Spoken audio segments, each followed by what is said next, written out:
Hey, everybody, and welcome back to the Just Make It Pretty podcast. Today, we are talking about building reputation that lasts as a home builder. So this episode is going to dive into the hidden layer of marketing that most companies overlook, which is relationship building, reputation management, organizational trust, and the internal alignment that it takes to have all of those elements.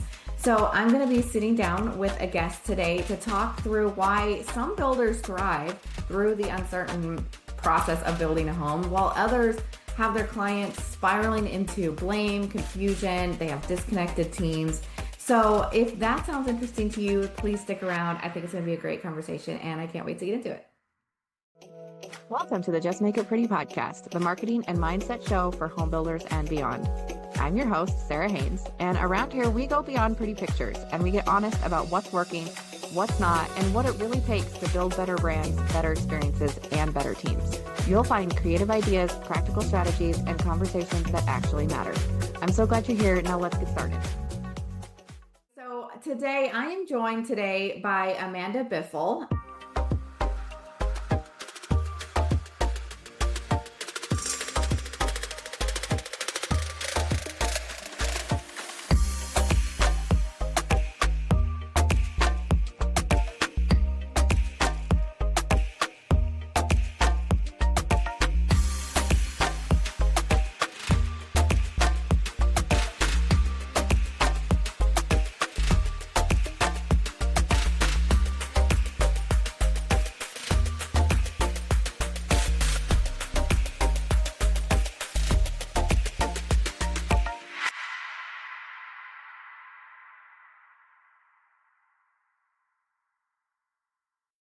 She is a longtime marketing leader in the home building industry. She's got experience spanning from builder marketing and partnerships, organizational leadership, and relationship-driven growth. And I'm just so excited. She reached out to me, and it's been such a great conversation we've had behind the scenes. And I'm just really excited to have you on today, Amanda. So thank you so much for joining us and for bringing this topic to me. Absolutely. Thank you so much for having me. I appreciate it. And I'm looking forward to our conversation. Yeah, it's going to be really fun. And in my intro there, you've obviously been in the industry a long time and you've had a lot of different roles and you've worked through a lot of market shifts as well in this industry. So I'd love to hear your background and just let people get to know you a little bit and share your experiences. Absolutely. So my career hasn't followed a straight line exactly, and honestly, I'm grateful for that. It's been an interesting blend of marketing, hospitality, leadership, and relationship building. I started in sports marketing and eventually found my way into home building. I've spent much of my career there helping organizations connect people to something meaningful. Along the way, I've worked in marketing, as you mentioned, partnerships, recruiting some, even events, a lot of events in brand development and organizational leadership. So if there's one common thread, it's really people. And I've always felt fascinated by what makes people trust each other, what makes teams work well together, and why some organizations create loyalty and others create transactions. Yeah, it's such an interesting topic to talk about. And when we were in our pre-call, we had a lot of really good things that came up. But I think a lot of it is, I think every company out there, we're all trying to create super fans about our company, but sometimes it hits and sometimes it just really doesn't. And I think there's a lot of contributing factors to that, right? But I like what you said about it all goes back to people. And in so many instances with builders that I've worked with, I don't think we highlight our people enough. I don't think we talk about our people enough. And that's really the number one differentiator that we have as companies. And I think it's a total lost opportunity for a lot of builders. Completely agree with you. Home building has certainly shaped me in a lot of ways, and it'll always have a special place in my heart because at its core, it's a people business. But the lessons that I've learned really apply in any industry. People want to belong. They want to Mhm. trust. They want to know that who you say you are is actually who you are. We're really pretty simple creatures as humans. And it's so funny because so much of marketing is just psychology, which fascinates me because you're right. It's very basic human things that we're all just looking for. And we don't necessarily think about that as, oh, I'm going to buy a home. I need to feel like I belong. But you totally do. It's something that your brain is actively thinking about, even though you're not consciously breaking all that down. Absolutely. So, one of the things that we have on our agenda, which, spoiler alert for all of our listeners, our agenda is very big today. So, I'm going to dive right into it. But one of the things that we were talking about was how reputation happens before it's ever your logo. That was something that you said in our call. I thought that was really cool. So, tell me about your philosophy around reputation before marketing. So, most people think brand begins when someone sees your logo. I think it actually begins much earlier than that. It begins with a conversation. Someone says you should work there, or they're wonderful to partner with, and then unfortunately, sometimes I think twice before doing business with them. By the time that we interact with a brand, we often confirm or challenge a belief that already exists. That's why I've become so interested in reputation and organizational health throughout my career. A logo can tell people who you are, a Mhm. reputation tells people if they should trust you. Mhm. And trust is what every great brand is really trying to earn, right? Yep. Yep. We're all trying to earn it, but yet there's no guidebook out there about this is how you should do it exactly. And just follow these three easy steps and you're going to have the best trust. But I think one of the biggest things that is pretty obvious, but it's like we have to deliver on what we promise. And I think in a concept wise, people get that when I say it, but we don't realize all the time all those little moments that are building our reputation and all of those 100%. little promises that we're either following through or not. And so I think it takes a lot of really intentional thought to what is my reputation? How are we building that in order to actually grow it? Agreed. Absolutely agreed. That builds comfort and trust. Do you think that building your reputation compounds the same way that marketing does, where the more you see the business, the more you're going to recognize it? Does reputation work the same way in your mind? Oh, most definitely. Yes, it absolutely relates. Yeah, because difficult seasons reveal whether your relationships are real or transactional, right? I've actually experienced that personally this year when I found myself unexpectedly looking for my next opportunity. I was humbled Yeah. by how people reached out and offered encouragement. They made introductions and opened doors. Many of those relationships were built years ago with without an agenda. It reminded me that relationship capital isn't something you build when you need it. It's something you invest in long before you realize how valuable it will become. Yeah. Yeah. It definitely is. And I mean, we have really great people in this industry, and I'm so grateful for that. But I think too, the businesses we're taking that and we're keeping it on a personal level, I feel like. And as a company, I think it's also something that we can be thinking about. And so I love that you people reached out for you, and I think that's amazing. And that's obviously the relationships that you've been able to build throughout your career. So I'm curious how did that work for you, and like how can other leaders talk about the same thing? So some of us become industry obsessed and not relationship obsessed. We become too ingrained in the work itself to actually work on the business, right? And really, it's a human driven business at the end of the day. And I feel like some people lose sight of that, especially today in this AI driven market that we're in.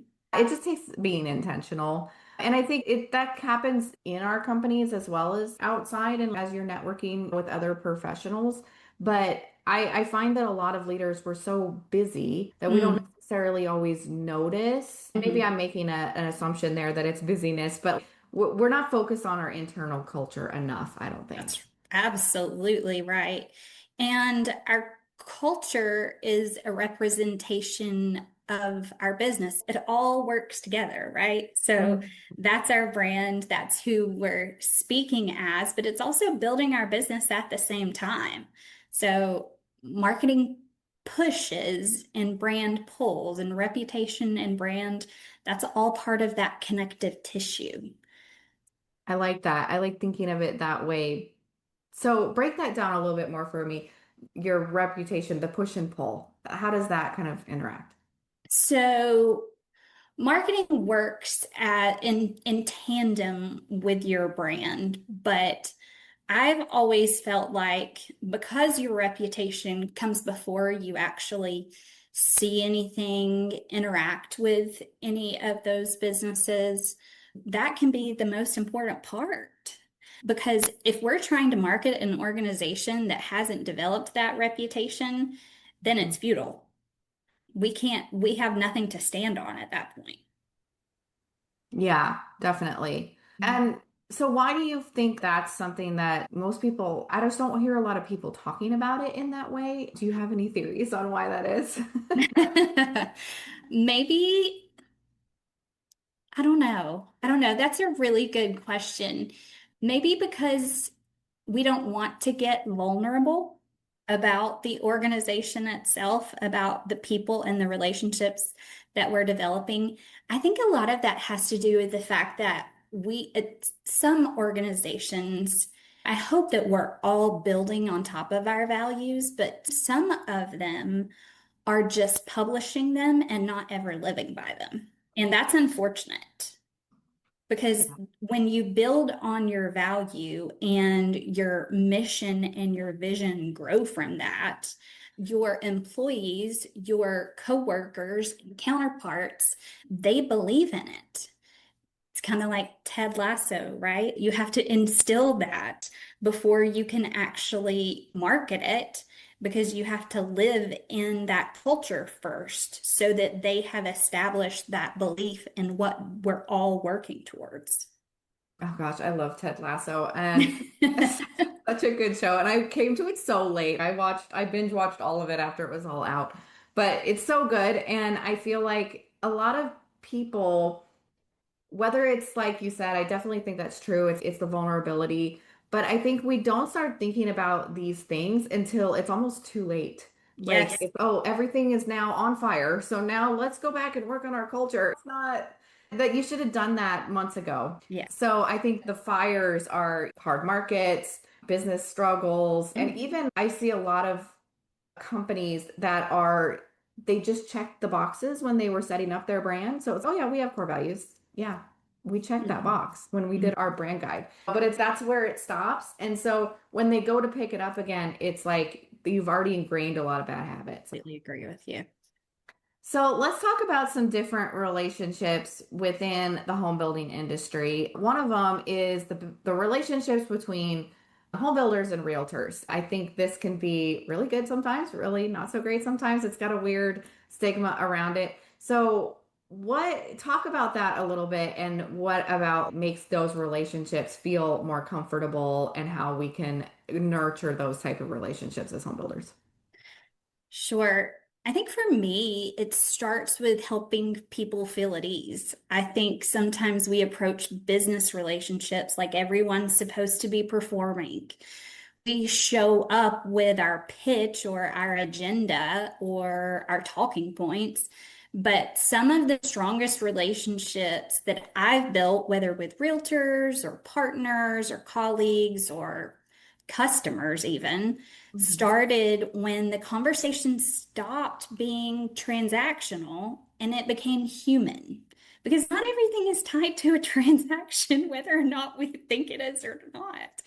I genuinely enjoy learning what matters to people, what they're working toward, what's keeping them up at night, what they're excited about. People can tell when they're being treated like a number and a data versus a Mhm. person with a story.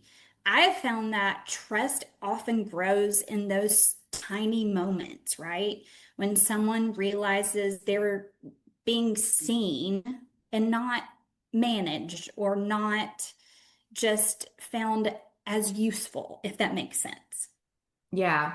So it takes an intentional effort into getting to know these realtors personally Right. and not just here's our realtor incentives, please go sell our homes. That's a little bit cold. Am I understanding basically what you're saying? Absolutely. Getting to know the person, and because yes, we do need those relationships, but it's one that has to work both ways.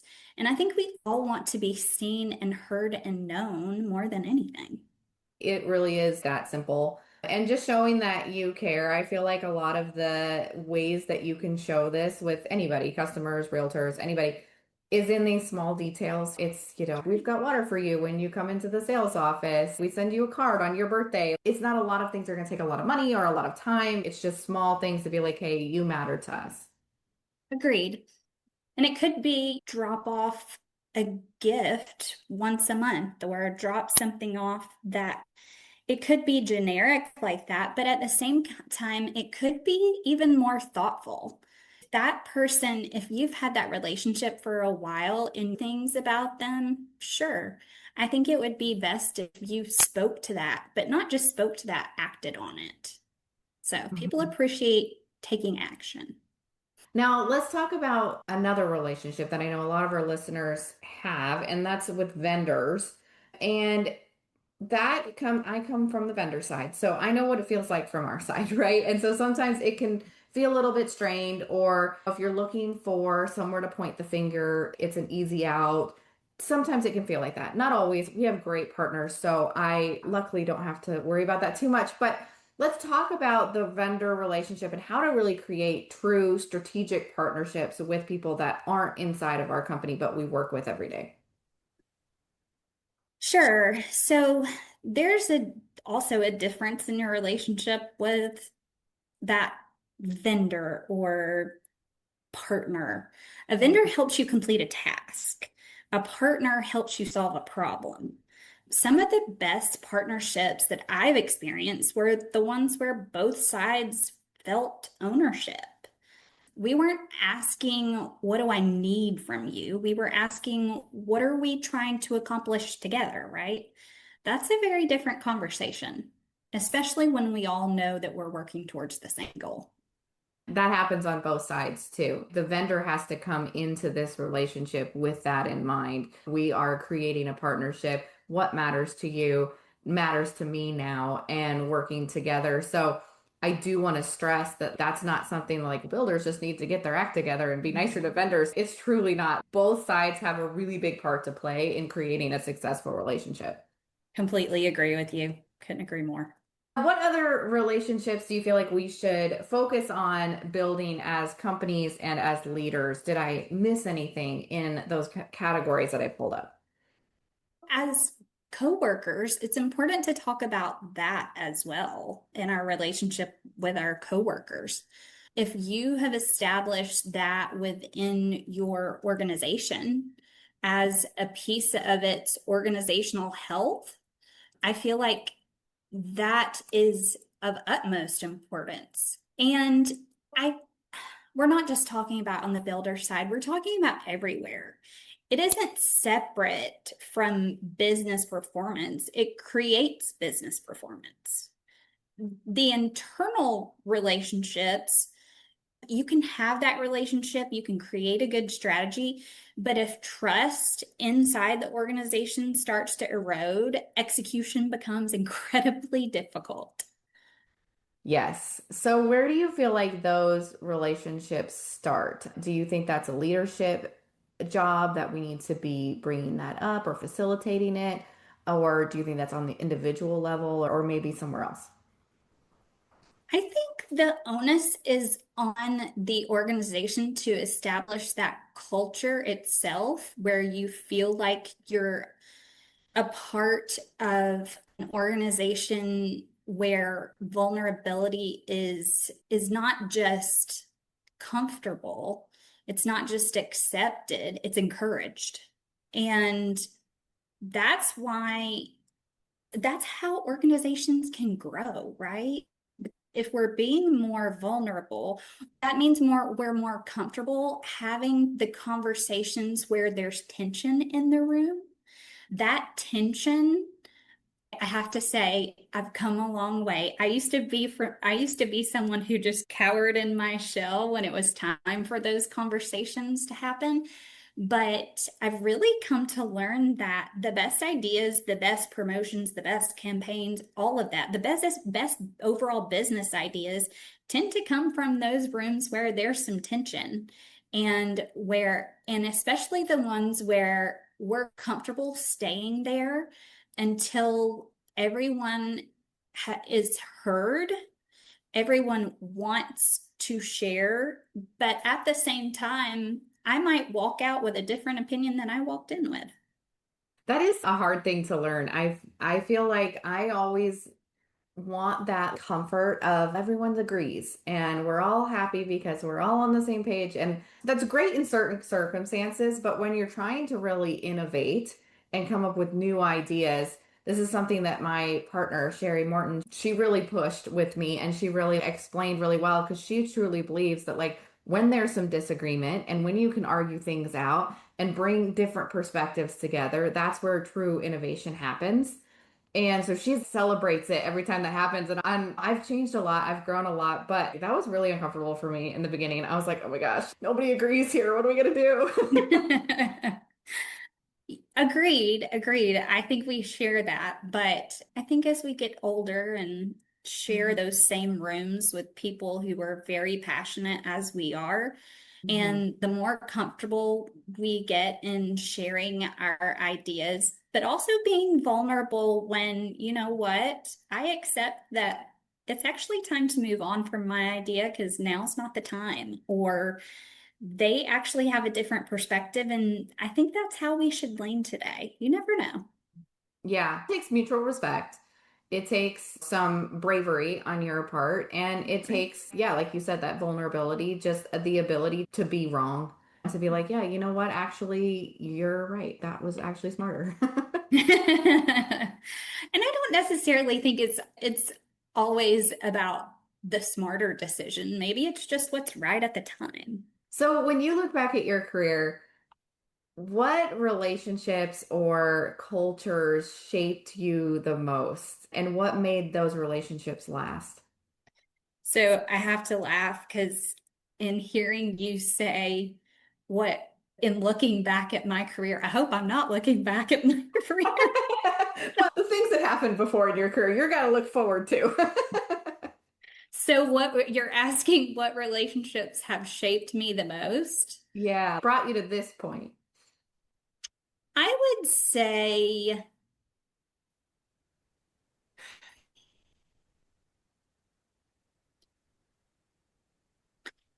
the relationships where we understand that people don't buy products. So, like relationships in the business world is what I'm speaking to now.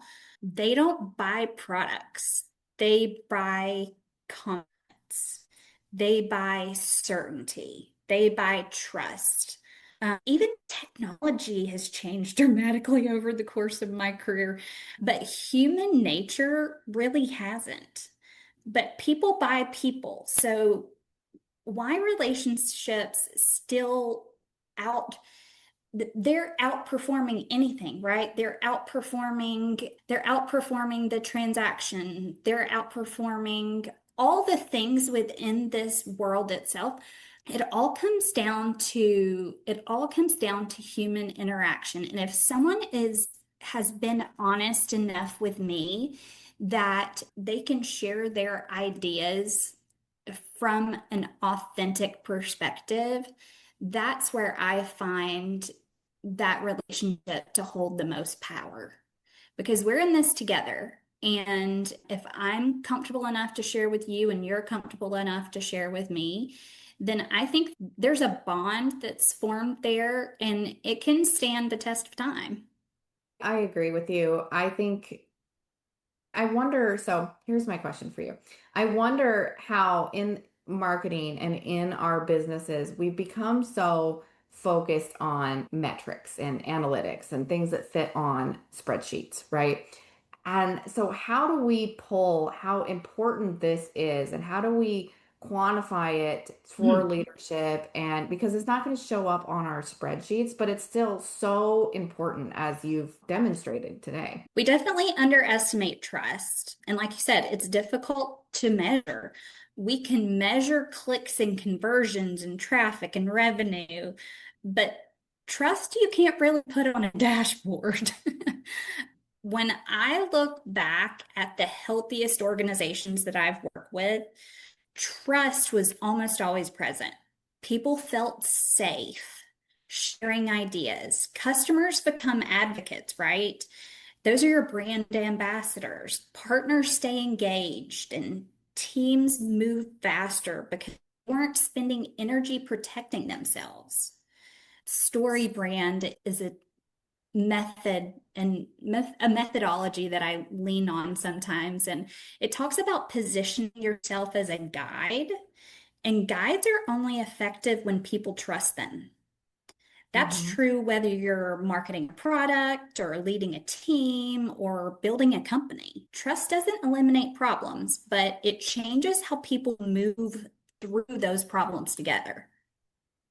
The longer that I'm in business, the more I'm convinced that I become that trust. And it's one of the few things that makes almost everything else work better.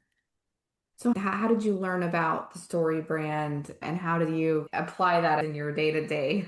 Sure. So, an odd story in itself, but during 2020, when we were all stuck at home and finding our own way, that is one of the paths that I found myself on was really just trying to find a way to better market.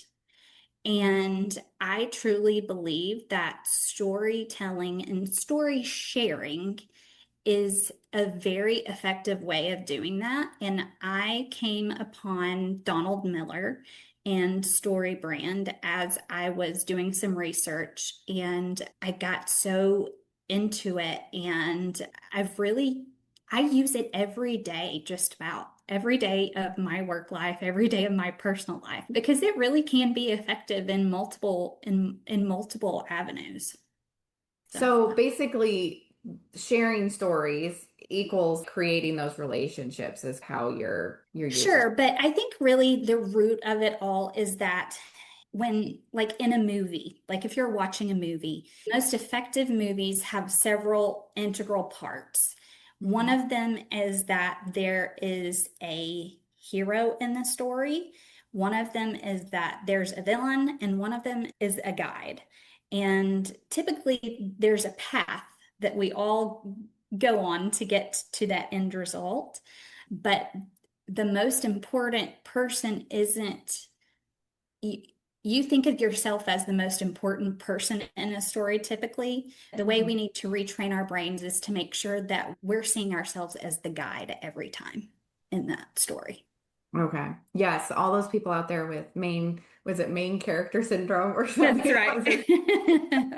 They think the world just stops, everybody freezes when they're not there. So you're the guide, the customer is the hero, and who's the villain? So, in most of the time in marketing, there's not really typically a villain, but you're really looking at it from more of a perspective of this is the path that me as Hmm. the guide, I'm providing to you as the hero to get to where you need to be.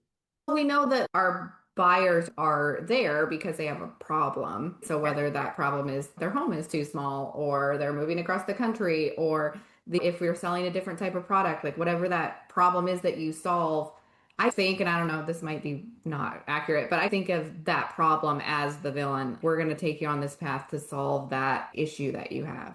Most definitely. And that's a good way of looking at it. Yes. It's not necessarily a person, always. Exactly.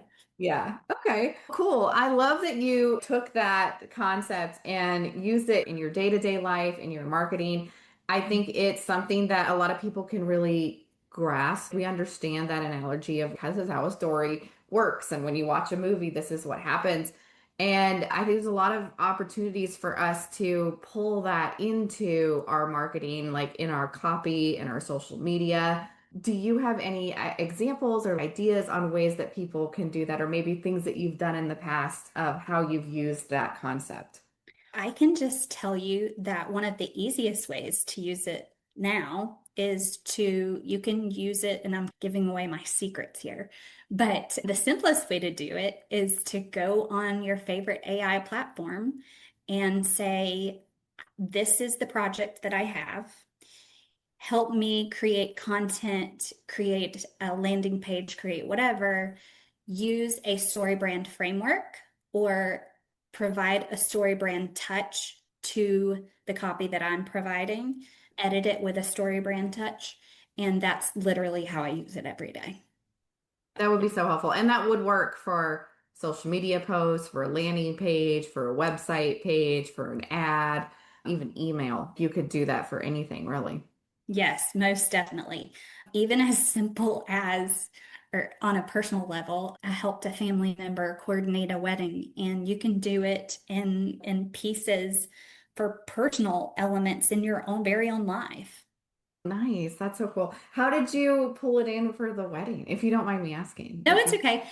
I created an infographic for it's a wedding fan. Mhm. And an infographic meets a doodle design, if that makes sense. So we called it a wedding doodle. And so that's how I helped them create it, is with that story brand language. That's so cool. That's so fun. Do we have any wedding planners out there? There's a good tip. All right, we're coming to the end of our episode, and one of the things that I like to do at the end of every episode is just ask you, give you the last word on what, if somebody is listening to this today, what is the one takeaway that you would love them to walk away with, something that you feel like would make a big impact for the people out there, professionals in our industry or outside of home building? Um, the older I get, the more convinced I am that organizations and relationships grow in very similar ways. You can't force either one. You cultivate them, you create trust, you tell the truth, you care about people, you stay consistent, and every time something beautiful happens, people begin to believe that who you say you are is actually who you are. Whether you're building a company, a brand, a team, or a relationship, that's the foundation that everything else is built on. Yeah, I love that. That's a perfect way to end the episode. So, if there are listeners out there that would like to connect with you, Amanda, where are you online? What would be the best way for people to reach out to you? Sure. You can find me on LinkedIn. I share vulnerably there, and I'm happy to connect with any folks there in the industry, out of the industry, in hospitality and marketing, whatever your field is. Happy to connect with you there. And not just connect, but hopefully also form new relationships as well. Yeah, I found some really cool people on LinkedIn, and it's funny because I sometimes will slide into people's DMs and just be like, I just think you're cool and I wanted to connect. And I always hope it comes across the right way because there's the people that do that very disingenuously too. But I've really created some really cool friendships there, really, on LinkedIn. So if you're not doing that out there, guys, go ahead, reach out and start those relationships. Absolutely agreed. Thank you so much for today. It's been lovely. It has been fun, and thank you for donating your time and coming on. I definitely will make sure that your link is in the description box. And for everybody out there listening too, you can also comment wherever you're listening to this episode, and Amanda and I will be in the comments. So if you have questions, comments, want to add anything to our conversation, please do that. Please comment. We would love to chat with you there. And while you're there, click the like button, follow the podcast, and come back for our next episode because I always have amazing guests, new topics coming up. And we have some really cool guests on our list. Definitely come back and listen to future episodes. So thank you everybody for being here. Thank you, Amanda, for joining us. And we will see you in our next episode. Thanks, Sarah. Looking forward to it. All right. Bye, everybody. Have a good rest of your day.